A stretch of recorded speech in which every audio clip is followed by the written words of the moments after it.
Well, welcome everyone. I'm talking to Jessie Cunniffe today, and this is a really, really important topic. People put so much time into writing their books and perfecting the layout and the cover design. What about the back cover? What about your author blurb? The book blurb specifically is what Jessie looks after. However, that blurb can be used far and wide. So Jessie, welcome. Thank you so much. Now, tell us a little bit, firstly, about how on earth did you get into this business? I went in very naive. I had no idea that the blurbs were something that authors actually struggled with. I have always done writing my whole life. I've been a music journalist, been published in several papers, all different topics. I just always loved to kind of freelance and put my writing wherever I could. But my actual career was as a music teacher. So until about a year ago, I was teaching music in high schools and primary schools and everywhere else. But writing was just kind of a constant. And then in 2020, I had one less day of teaching work a week. And I just thought, I've got to fill this with some writing. I've got to do some more writing. It was just something that was really kind of knocking at the door. And I decided that book blurbs would be a fun little project because my boyfriend had just self-published a couple of books. I looked at the process and was like, the book blurb looks like something that maybe busy authors don't have time for.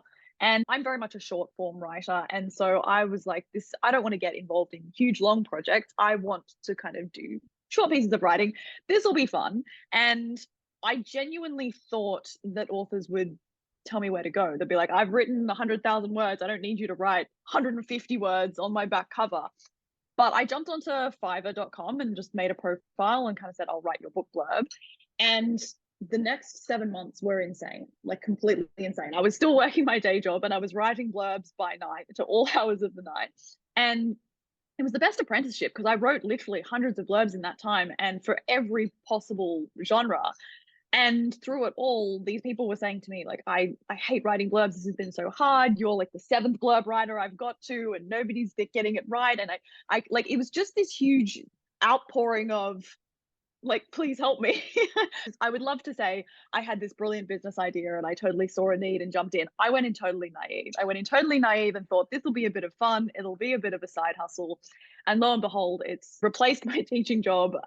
It's my full-time thing now. And I love it so, so much. It's such a varied job. I write blurbs for all genres and I really enjoy working with authors. It's a really nice space to be in. And yeah, it's what are we, 3 and a bit years later?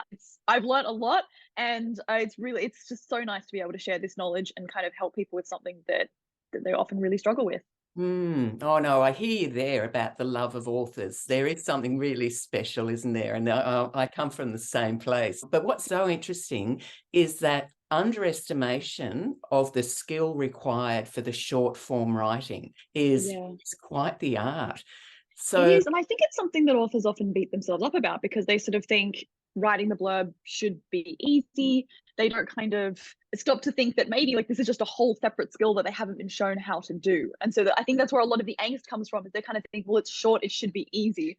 But I mean, it's not. One of my first writing jobs was I had a limit of 200 words to write about music albums, to fit an entire music album into 200 words. And it was the best training I could possibly have had for blurbs all these years down the track, because it really challenged me to be, with papers, like if you've got a 200 word limit, that's it. You can't write 201. They'll cut you off. And so I had to count every single word and be very economical and really think about how I can make the least number of words work in the best possible way to convey an idea or a feeling or a thought. And if you're not used to doing it, it's really hard, I think, to make that brain switch from long form writing where you're, drafting extra words and throwing it all out on the page to something where you have to be so refined and so concise. Yes. And you mentioned that you work with all kinds of authors. Is there one bigger group than others, or is it really literally just across the board?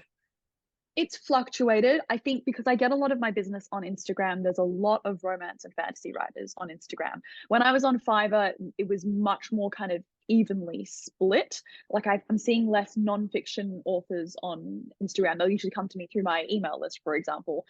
So look, romance is enormous. We know romance is enormous in the self-publishing niche, particularly. So you do a lot of that, but it's still very diverse. It's still very diverse. They're just the ones that pop up a bit more often. Yes. Well, look, most of my authors are the non-fiction. It's either memoir, and that's a really small proportion, or it's the people writing business books to build their profile, their credibility, and their business around. So that's the space that I'm in, and that is it. It really is important because it's branding 101 for those people. Yeah, and I love working on those blurbs because I mean, book is a great way to build your brand, and it's just really, I find it a really great challenge to grab that person's brand and make sure that it comes out on the back cover, so that it doesn't just look like, another self-help book or just another memoir, that their individuality is coming out as well. Yeah, perfect. Now, what are your tips for people who are listening really intently now to see what can they pick up? What would you say are maybe the 3 most important things to be thinking about with your blurb?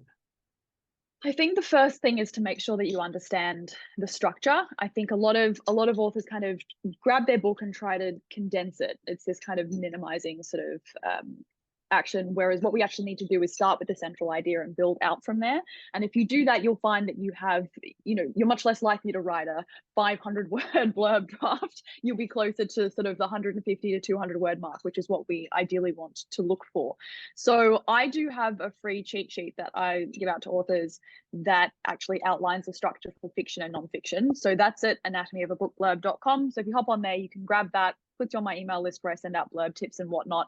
That's kind of the first step, is actually understanding what pieces of the puzzle you need to put together, because it makes it much easier to then go to your manuscript and go, well, I need this piece of information and this piece of information and this piece of information, instead of just looking at the manuscript as a whole and being like, what do I take from this? Where does this go? So, I do split it into fiction and nonfiction. Having said that, memoir writers are a funny kind of in between sort of niche, in that they still have a narrative style book. So I usually use the fiction style book blurb structure for memoirists, because it's telling a story rather than like a self-help manual or such and such. So that's the kind of the first thing I would say. The second thing would be to kind of really get to grips with the fact that a book blurb is not a summary. So a lot of authors will, and actually, I mean, I can't blame them. If you look at how to write a book blurb on Google, so many times there are articles that say it's summarize your book in an interesting way, or it's a synopsis. It's not a synopsis. It's not a summary. So a synopsis and a summary includes all of the spoilers. That's something that you might send out while you're querying or whatever. But a book blurb is actually a piece of sales copy. It's designed to sell your book. So it has its own narrative arc. It doesn't have the same beginning, middle, and end as your book, because if you try to do that but just stop where the spoilers start, you're going to be leaving readers. You're not going to be leaving them wanting more. They're just going to be left in the lurch, and it doesn't have that same momentum. So understanding that it's not a synopsis, and what you're actually trying to do is get the reader to grips with, what's happening at the very start of the story, how, you as the memoirist started this story, or where the main character is, or perhaps if it's a self-help manual, what the point that the reader is at when they pick this book up, that kind of initial starting point, and fleshing out from there, and then building to up the stakes so that readers kind of get an idea of where the book is going to go, without obviously telling them the ending. I think that's probably one of the trickiest things about blurbs, is actually upping the stakes at the end there for readers.